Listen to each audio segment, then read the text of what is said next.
चलिए, आप लोगों का जो परेशानी है ना, मैं आपको दूर कर देता हूँ। परेशानी क्या है आप लोगों का कि भाई मॉक टेस्ट तो सीटेट आयोग ने जारी कर दिया है। मॉक टेस्ट तो जारी कर दिया है, उसमें भाई प्रश्न कहाँ से डाला है? तो जो भी प्रश्न डाला है ना दोस्तों, मैं टोटल प्रश्न कराऊंगा ताकि आप लोग जब भी मॉक टेस्ट देंगे तो आपको थोड़ा सा भी परेशानी नहीं होगा और मज़ा आएगा मॉक टेस्ट देने में। तो मॉक टेस्ट का मैं क्वेश्चन मैं लेकर के आया हूँ आज। इस मॉक टेस्ट के मैं आप सभी को कराऊंगा सीडीपी का प्रश्न, और काफ़ी अच्छा तरीका से, बेटर तरीका से बताऊंगा मॉक टेस्ट का क्वेश्चन। तो मॉक टेस्ट पे जो दिया है उसी का हम करेंगे आज के सेशन में। केवल सीडीपी करेंगे, हर पार्ट को मैं बताऊंगा मॉक टेस्ट का। तो पूरे धैर्य धारण करके रखिए, आपको मज़ा आएगा मेरे क्लास में और अच्छा भी लगेगा। ठीक है, ट्रिक के माध्यम से, मेरे यहाँ ट्रिक के माध्यम से और समझा करके बताऊंगा। दूसरी बात, मेरी बात सुन लीजिए कि आप 9:30 पर मॉर्निंग में लाइव देख सकते हैं और 7 बजे शाम को लाइव देख सकते हैं हमको, और वो भी ट्रिक से अच्छे से समझ करके, दिक्कत नहीं होगी। जो भी तैयारी कर रहे हैं वो विश्वास रखें, थोड़ा सा भी प्रॉब्लम नहीं होने देंगे। क्वेश्चन क्या कहता है सुनिएगा कि विविध पृष्ठभूमि के अधिगमकर्ताओं को संबोधित करने के हेतु एक अध्यापक को क्या करना चाहिए मेरे दोस्तों?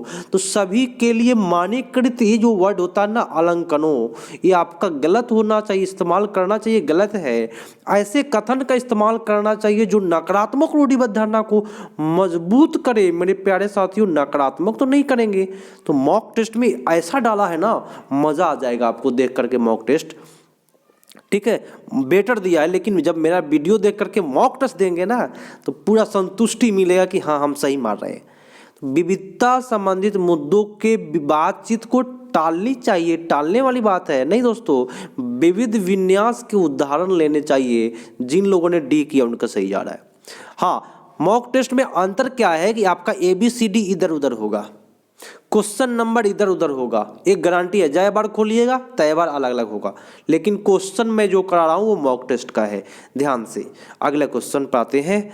क्या कह रहा है कि समस्या समाधान क्षमताओं को सुसाध किया जा सकता है। ये टॉपिक को याद रखिएगा। सुसाध माने सुधारा कैसे जा सकता है, समस्या समाधान को आप सुधारिएगा कैसे? तो समरूप इस्तेमाल को बढ़ावा दे करके। देखिए, अच्छा बात बोला है, लेकिन समरूप इस्तेमाल को जब बढ़ावा देंगे, सुनिएगा, तो क्या समस्या समाधान सुधर जाएगा? सुधरेगा? नहीं सुधरेगा दोस्तों। विद्यार्थियों के डर की भावना पैदा करने से तो और नहीं सुधरेगा। ये तो कुछ ठीक भी था, लेकिन समस्या समाधान को सुधारना है तो लगातार अभ्यास और कार्यान्वयन पर जोर देंगे, है ना। यहाँ बल देना, यहाँ पे जोर देना है, इसीलिए सही जा रहा है आपका। देखिए, लगातार अभ्यास और क्रियान्वयन पर जोर देंगे ना तो समस्या समाधान सुधर जाएगा। यहाँ पे अटल शब्द एक लिख लीजिए, नहीं मार के आइएगा, आपका गलत होगा। तो यही आपका मॉक टेस्ट में डाला है और मैं इसको करा रहा हूँ बेटर तरीका से। अब मॉक टेस्ट दीजिएगा ना, वेबसाइट पर रखा हुआ है आपका, जाए वहाँ से करें। क्वेश्चन क्या कहता है कि अधिगम कठिनाई से जूझते छात्रों की जरूरतों को संबोधित करने के लिए एक अध्यापक को क्या नहीं करना चाहिए, ये बात बताना है। तो वैयक्तिक शैक्षिक योजना बनाना। देखिए, वैयक्तिक शैक्षिक योजना बोले तो प्रत्येक व्यक्ति के अनुसार योजना बनाना। वैयक्तिक यानी किसी खास व्यक्ति के बारे में बोल दिया, तो ये गलत है आपका। शिक्षण शास्त्र और आकलन की जटिल संरचनाओं का प्रयोग करना चाहिए। ठीक है, यहाँ सी कह रहा है क्या, दृश्य श्रव्य सामग्रियों का इस्तेमाल करना, टेलीविजन का इस्तेमाल करना। अध्यापक को क्या नहीं करना चाहिए? तो ए में भी नहीं करना चाहिए, यहाँ का जटिल संरचना का भी नहीं करना चाहिए। तो सबसे ज़्यादा जो नेगेटिव है वो आपका बी वाला नेगेटिव है। दृश्य वाला सही है, संरचनात्मक सही है। ठीक है, चलिए, तो आपका उत्तर सबसे बेटर जो जाएगा, नेगेटिव क्वेश्चन कह रहा था यहाँ नहीं है, तो जटिल संरचना का प्रयोग करना ये नहीं है। ठीक है, अगले क्वेश्चन पाते हैं। सृजनात्मकता की पहचान का प्रमुख लक्षण क्या है? कहीं भी मैंने आपको ट्रिक बताया कि सृजन आए तो अपसारी खोजेगा, सृजन आए तो आप अपसारी मारिए, कोई दिक्कत कोई परेशानी नहीं होगी। तो आप सारी चिंतन, जिन लोगों ने डी किया उनका सही जा रहा है, कोई दिक्कत। चलिए प्रत्येक पेडागोजी कराऊंगा, ऑल पेडागोजी मैं करा दूंगा मॉक टेस्ट का, कि जब आप लोग मॉक टेस्ट देंगे ना तो परेशानी का सामना नहीं करना पड़ेगा, क्योंकि मेरा बताया हुआ एक बार आपको माइंड में हमेशा के लिए बैठ जाएगा। ठीक है ना। चलिए, निम्नलिखित में अध्यापक अधिगम का सबसे प्रभावशाली माध्यम क्या है? अध्यापन अधिगम का सबसे प्रभावशाली बताना है मेरे प्यारे साथियों। तो प्रभावशाली होगा कौन? कह रहा है कि बिना विश्लेषण के तो प्रभावशाली हो पाएगा? अवलोकन करना, गलत बोला। अनुकरण और नकल को क्या कर रहा है भाई? दोहराने की बात कर रहा है। विषय वस्तु को यंत्रवत याद करवाने की बात कर रहा है। तो मॉक टेस्ट जो दिया ना, पूरा नेगेटिव पॉजिटिव का भंडार रख दिया है। संकल्पनाओं के बीच संबंध को खोजना, जिन लोगों ने डी किया उनका सही जा रहा है। अगला प्रश्न सुनिएगा क्या कहता है कि एक अध्यापक को दिए गए किसी कार्यकलाप में छात्रों की विभिन्न त्रुटियों का विश्लेषण करना चाहिए, क्योंकि जो बच्चा जब त्रुटि करता है तो उसका विश्लेषण करना चाहिए। क्यों करना चाहिए? इसके आधार पर वो ज़्यादा त्रुटि करने वाले छात्रों को दूसरे से अलग कर सकती है। मेरे प्यारे साथियों, अलग करने की बात कर रहा है। अधिगम केवल त्रुटियों को संशोधन पर निर्भर है? नहीं दोस्तों, इसके आधार पर दंड की मात्रा निर्धारित कर सकते हैं भाई, कि कितना मात्रा में पीटना है बच्चों को। ये गलत है। त्रुटियां समझ अध्यापन प्रक्रिया का अर्थ के लिए अर्थपूर्ण होता है। यहाँ आपका डी पर जा रहा है, और जिन लोगों ने डी किया उनका सही जा रहा है। चलिए, बहुत अच्छा है। आप सभी का प्यार सपोर्ट रहे तो एक बार जरूर लाइक करें दोस्तों। आप लोगों को जो चाहिए वो मैं उपलब्ध कराऊंगा, वो भी ट्रिक के माध्यम से। और शेयर करने में कमी ना करिए, और नए हैं ना तो सब्सक्राइब कर लीजिए। पूरे विश्वास के साथ सब्सक्राइब कीजिए कि ये चैनल आपको बेड़ा पार कराएगा। ठीक है ना। चलिए, क्या कहता है कि अधिगम की अभिप्रेरणा को किस प्रकार कायम रखा जा सकता है ना। जैसे कि आप सीटेट तैयारियां कर रहे हैं, बीच बीच में मन आपका कहते हैं छोड़ो भाई क्या तैयारी करते हैं। नहीं, अभिप्रेरणा कायम रहना चाहिए कि हाँ हम तैयारी करेंगे। किस प्रकार से?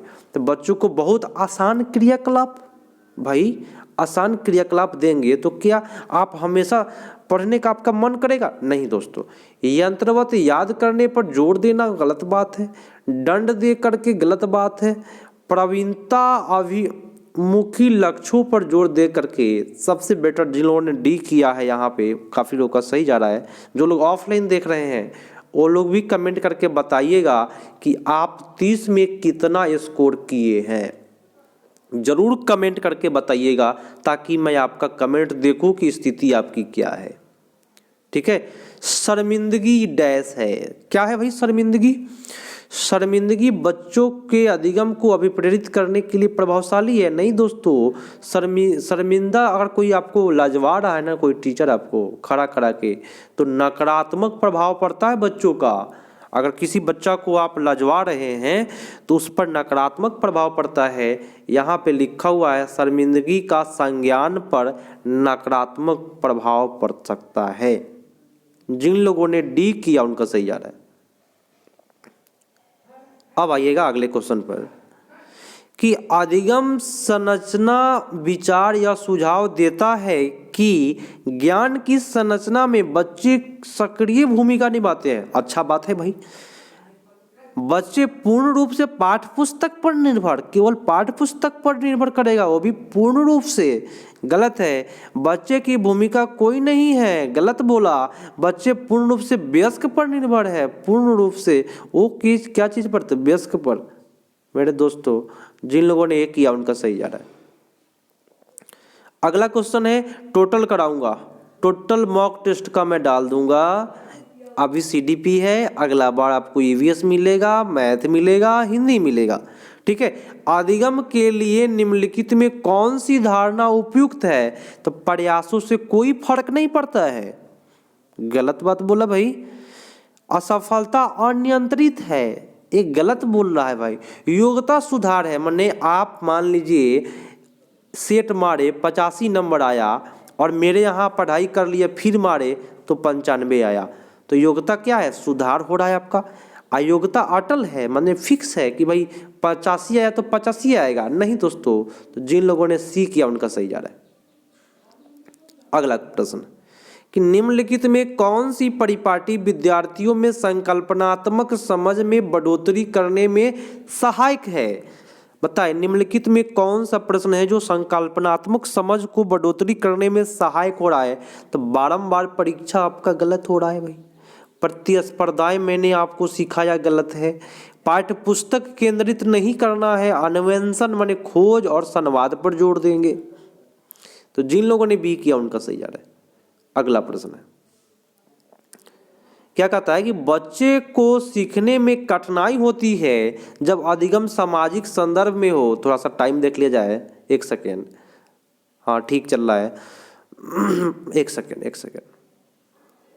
तो आप लोग लाइक कर दे, कैसा क्लास लग रहा है कमेंट करके बताएं, और कितना सही जा रहा है ये भी बताइएगा। क्या कहता है कि बच्चे को सीखने में कठिनाई होती है जब अधिगम सामाजिक संदर्भ में हो।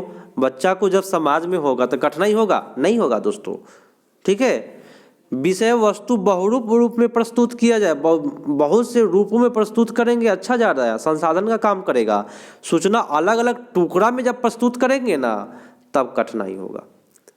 अलग अलग जब टुकड़ा में प्रस्तुत करेंगे तब बच्चा को क्या होगा? कठिनाई होगा। आपका उत्तर सी पर जा रहा है। तो जिन लोगों ने सी किया उनका सही जा रहा है। आइए अगले प्रश्न पर आ जाइए। टोटल 30 प्रश्न करके जाइए, मॉक टेस्ट दीजिएगा, सब कोई देगा भाई मेरे साथियों। जितने लोग हैं ना मेरे साथी लोग जो जुड़े हुए हमसे, सब कोई मॉक टेस्ट सीटेट के वेबसाइट पर डाला हुआ है। जाइए किसी तरह से खोजिए और मॉक टेस्ट दीजिए, ठीक है। और मेरा वीडियो देख करके जाइएगा, ज़्यादा समझ में आएगा। अधिगम की 2 दिन में खत्म हो जाएगा टोटल मॉक टेस्ट का क्वेश्चन। अधिगम की सर्वोत्तम अवस्था कौन सी है? ये मॉर्निंग में चल रहा है लाइव 9:30 में, शाम में चलेगा 7 बजे मॉक टेस्ट का ही, तो दोनों लाइव आप ज्वाइन करें। अधिगम की सर्वोत्तम अवस्था कौन सी है बताएं? संतुलित उत्तेजना, कोई भय नहीं। अगर आप एग्जाम देने गए, अपने आप को संतुलित रखिएगा ना और कोई भय नहीं रहेगा ना, तब आपका एग्जाम सही से जाएगा। कोई उत्तेजना निम्न उत्तेजना नहीं, संतुलित उत्तेजना, मतलब कि शांति से रहिए। कितना लोग है ना हालत खराब हो जाता है एग्जाम के पहले, परेशान हो जाते हैं काफ़ी लोग, पसीना भी चलने लगता है ठंडे में। कोई भय नहीं, संतुलित उत्तेजना होना चाहिए, उनका एग्जाम सही से बीतेगा। तो जिन लोगों ने ये किया उनका सही जा रहा है। कोई परेशानी, कोई दिक्कत अगर हो कमेंट करें, मैं हूं तब तक आप लोगों को हेल्प करूंगा, ठीक है ना। चलिए क्वेश्चन कहता है 14 नंबर कि बच्चे के विकास की व्यक्तिगत विभिन्नताओं को किस प्रकार प्रतिरूपित किया जा सकता है बताए? तो न आनुवंशिकता न पर्यावरण। मेरे दोस्तों गलत बोला, आनुवंशिकता पर्यावरण की पारस्परिकता पर बहुत अच्छी बात है, केवल आनुवंशिकता पर केवल पर्यावरण पर नहीं करेंगे हम। जिन लोगों ने बी किया उनका सही जा रहा है यहाँ। अगला क्वेश्चन है, सुनिएगा क्या कहता है। 1 सेकेंड थोड़ा सा और ऊपर कर लेता हूं। क्वेश्चन कहता है कि एक कार्य के दौरान साइना स्वयं से बातें कर रही है कि वह कार्य किस प्रकार से प्रगति की जा सकती है। तो लेई वाइगोस्की के भाग में ये जो सोच हो रहा है के बारे में विचारों का अनुसार किस व्यक्तिगत वाक हो रहा है। कोई आप ही बैठ करके खुद से बातें कर रहे हैं, तो खुद से बातें करना क्या कहलाता है? निजी भाषण कहलाता है, आंतरिक भाषण कहलाता है। देखिए सुनिए, 2 बात बोला मैंने, निजी भाषण, आंतरिक भाषण, स्वतः नियमन, ये पियाजे की बात है। लेकिन आत्म केंद्रित रहता, सॉरी ये वाइगोस्की की बात है, आत्म केंद्रित रहता तो ये पियाजे की बात हो जाती, ठीक है। तो यहाँ आपका स्वतः नियमन हो जाएगा, खुद से बातें करना। अगला प्रश्न है, मूल्यांकन पद्धति का लक्ष्य होना चाहिए विद्यार्थियों के जरूरत एवं आवश्यकताओं को पहचानने के लिए। अच्छी बात है भाई, मूल्यांकन किस लिए करते हैं? ताकि बच्चों की जरूरत का पता चले, आवश्यकता का पता चले। पुरस्कार वितरण के लिए मेरे दोस्तों नहीं, मूल्यांकन नामांकित करने के लिए नहीं दोस्तों, योग्यता आधारित होना चाहिए नहीं दोस्तों। सबसे बेटर जिन लोगों ने एक किया उनका सही जा रहा है। अगले प्रश्न पर आइए। प्रश्न कहता है, सुनिएगा, एक गतिविधि के दौरान छात्रों को संघर्ष करते देख एक अध्यापिका बच्चे के संकेत और इशारे जैसे, कभी भी कहे संकेत इशारा ना, तब मेरा ट्रिक इस्तेमाल करिएगा। संकेत इशारा मतलब होता है पार। और कभी भी गलती आप नहीं करिएगा। कहीं भी मिले संकेत इशारा से अगर सहयोग कर रहा है कोई आपको तो पार कहेंगे। पार मतलब होता है ढांचा, पार मतलब होता है आधारभूत संरचना, ठीक है। तो यहाँ आपका है अधिगम के लिए पार आधारभूत संरचना का काम कर रही है। संकेत इशारा कहीं भी रहेगा, पार आप खोजिएगा, आधारभूत संरचना खोजिएगा, आपका सही जाएगा। आप नोट कर सकते हैं, बेटर ट्रिक है। अगला क्वेश्चन है कि एक खेल क्रिया के दौरान चोट लगने पर रोहन रोने लगा। यह देखकर उसके पिता ने कहा, लड़कियों की तरह व्यवहार न करो, लड़के रोते नहीं है ना। वही बात हो गई, मर्द को दर्द नहीं होता, भाई दर्द सबको होता है। ये बात जो है ना रूढ़िवत कथन है मेरे दोस्तों, यहाँ पे रूढ़िवत धारणा है, ये लैंगिक रूढ़िवादिता को दर्शाता है, दर्शाना, ठीक है। चलिए अगले प्रश्न पर आइए। क्या कहता है कि एक प्रगतिशील कक्षा में ज्ञान की संरचना के प्रचुर मौके माने क्या, अवसर देना चाहिए। अच्छी बात है भाई। एक विद्यार्थियों को अकादमिक अंकों के आधार पर यहाँ गलत बोला, एक अटल पाठ्यक्रम यहाँ गलत बोला, विद्यार्थियों को प्रतिस्पर्धा पर बल गलत बोला, ठीक है। तो जिन लोगों ने ये किया उनका सही जा रहा है। मजा आ रहा है ना क्लास में भाई, इतना अच्छा करा दूंगा आपका तैयारी कि कहेगा सर अब की बार तो कुछ न कुछ अच्छा करके आएंगे, ठीक है।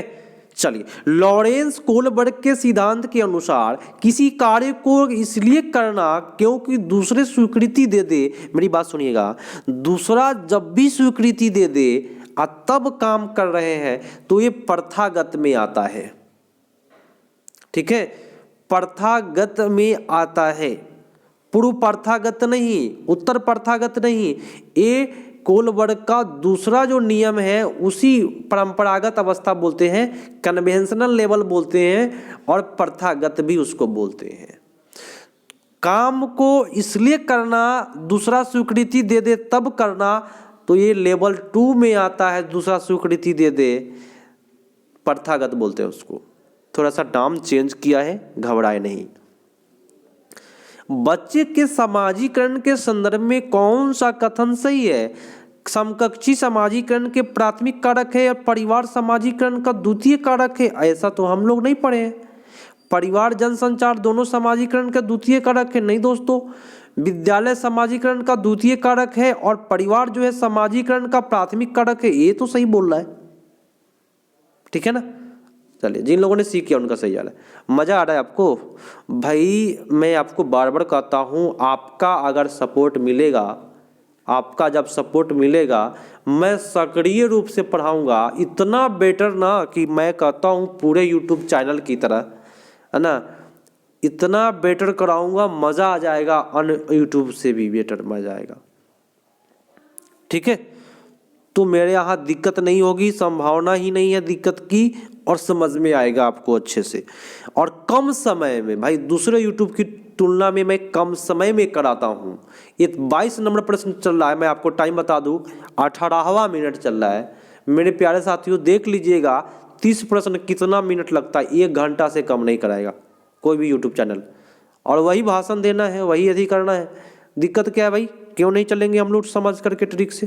चलिए, बहुबुद्धि सिद्धांत जोर देता है। देखिए, बहुबुद्धि सिद्धांत किस पर जोर देता है ये बताना है। तो बुद्धिमताएं की विभिन्न दशाएं हैं, वन बुद्धि की बहुत सारी दशाएं हैं। अच्छी बात है भाई, बुद्धिमत्ता की कोई व्यक्तिगत विभिन्नता नहीं होती है, गलत बात बोला। बुद्धिमत्ता केवल वस्तुनिष्ठ के लिए होता है, गलत बात बोला। यहाँ पे क्या लिखा है, बुद्धिमत्ता एक आयाम में, बुद्धिमत्ता एक आयाम में, भाई एक आयाम तो नहीं होता है, कई दशाएं होती है। जिन लोगों ने ये किया उनका सही जा रहा है। अगला प्रश्न आपकी स्क्रीन पर मौजूद है, आप लोग तैयार है ना भाई। ये सपोर्ट जरूरी है, बताइएगा 30 में कितना सही जा रहा है आपको, लास्ट में कमेंट करके जरूर बताएं आप सभी को। जीन पियाजे के संज्ञानात्मक विकास के सिद्धांत में पूर्व संक्रियात्मक अवस्था में विकास का मुख्य गुण क्या होता है, बताए। पूर्व संक्रियात्मक में माने 0 से लेकर के नहीं, 2 से लेकर के 7 वर्ष अवस्था में बताना है मुख्य गुण क्या होता है। 2 से 7 वर्ष में केंद्रीकरण का गुण पाया जाता है, लिख लीजिए। जीववाद का गुण पाया जाता है, भार का समझ नहीं होता है, ठीक है, आयतन की समझ नहीं होता है, क्षेत्रफल का समझ नहीं होता है, केंद्रीकरण का गुण पाया जाता है विचार सोच में। ठीक है, बहुत सारा बोल दिया मैंने आपको। जीववाद का गुण होता है, अपलटावी का गुण पाया जाता है। ये सब पुरुष संक्रियात्मक में होता है। आपका D is the right answer. Next question, विकास के संदर्भ में निम्नलिखित में कौन सा कथन सही है? विकास केवल बालावस्था के दौरान होता है। भाई क्या बालक में ही थे तो विकास हुआ, बाद में नहीं हुआ? विकास बहुआयामी है, अच्छी बात है। विकास की दर संस्कृतियों के लिए समान होता है। भाई क्या सबका विकास समान होता है? नहीं होता है। विकास केवल विद्यालय में होता है भाई? नहीं भाई, विद्यालय में केवल जटिल विकास होता है, याद रखिएगा। यहाँ पे आपका बी पड़ जाएगा।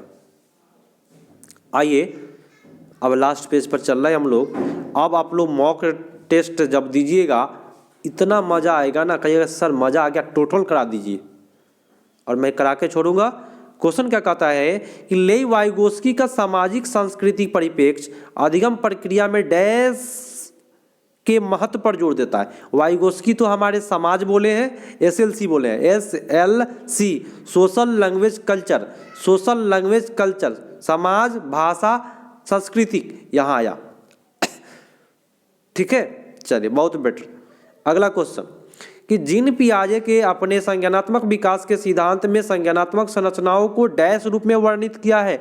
जीन पियाजे ने अपना स्कीमा के बारे में बोला है। समीपस्थ विकास वाइगोस्की का है, उद्दीपक अनुक्रिया स्किनर का है, मनोवैज्ञानिक उपकरण ये आपको हमको अभी पता नहीं है, देख लीजिएगा। स्कीमा जो है मनोबंध ये पियाजे का है। ठीक है, अगला प्रश्न है क्या कहता है कि एक समावेशी कक्षा में डैश पर जोर दिया जाता है। सामाजिक पहचान के आधार पर अलगाव, अलगाव नहीं भाई। हर बच्चे सामर्थ्य से अधिकतम के अवसर प्रदान करे, अच्छी बात है, अवसर ठीक है। प्रदर्शन अनुवक्षी लक्ष्य, B is the right answer, सबसे बेटर बी है, अवसर देने की बात कर रहा है। अगला क्वेश्चन है कि दिव्यांग जन अधिकार अधिनियम 2016 के अनुसार निम्नलिखित में किस शब्दावली का प्रयोग किया गया है? माने जो भी विकलांग है उसको क्या बोला गया है? तो दिव्यांग ही बोला गया है। जिस छात्रों में शारीरिक दिव्यांगता हो यही बोला गया है। जो भी बच्चा दिव्यांग है, जैसे कि आँख से दिखाई नहीं देता है, अंधा है, उसको भी दिव्यांग बोलना है, सबको दिव्यांग बोलना है। तो आपका उत्तर ये पड़ जाएगा। हाँ, अब कह रहा है कि जन्म से किशोर अवस्था तक में बच्चों के विकास के क्रम बताइए। तब सबसे पहले होता है संवेदी अवस्था, तब होता है पूर्व संक्रियात्मक, इसमें नहीं दिया है, तो मूर्त अमूर्त, यही करके आएंगे, संवेदी मूर्त अमूर्त। और जिन लोगों ने सी किया उन सभी का यहाँ सही जा रहा है। आप सभी को क्या आप लोग शेयर करेंगे ना इस वीडियो को? अगर शेयर करेंगे तो जो लोग मॉक टेस्ट देने वाले हैं उनको काफ़ी हेल्प मिलने वाला है। एक प्रगतिशील कक्षा में व्यक्तिगत विविधताओं को किस प्रकार देखा जाना चाहिए? तो योग्यता आधारित समूह बनाने का मापदंड, ये योग्यता आधारित जो है ना वो गलत है। अध्यापन अधिगम प्रक्रिया में परियोजना के लिए महत्वपूर्ण है। यहाँ बाधा बोल रहा है, यहाँ असफलता बोल रहा है, तो हम लोग ऐसे ऑप्शन को नहीं करेंगे। तो जिन लोगों ने यहाँ बी किया उन सभी का सही जा रहा है। ये आपका मॉक टेस्ट का 23 मिनट चल रहा है। 23 मिनट में सुन लीजिए 30 प्रश्न कराया मैंने। ठीक है, 30 प्रश्न हुआ, जो कम ही यूट्यूब चैनल है जो आपको कराएंगे। ऐसे काफ़ी समय बर्बाद करेंगे, आपका समय लेंगे। वो भी मैं समझा करके ट्रिक के माध्यम से बताया, मॉक टेस्ट बताया, CDP बताया। दूसरी बात सुन लीजिए, सुन के जाइएगा। EVS चलेगा आज रात्रि के 7 बजे, आइएगा आप सभी, कोई देखिएगा, मज़ा आएगा आपको। तो वीडियो को आप लोग अधिक से अधिक शेयर करें, पूरे ईमानदारी से सपोर्ट करें, लाइक करने में कमी ना करें। देखिए आप लोग शेयर करेंगे, दोस्तों को शामिल करेंगे, हम आपको जो भी कहिएगा वो आपको उपलब्ध कराएंगे बेटर तरीक़ा से। तो आज के लिए इतना ही, मिलते हैं अगले पार्ट में, तब तक के लिए धन्यवाद, जय हिंद।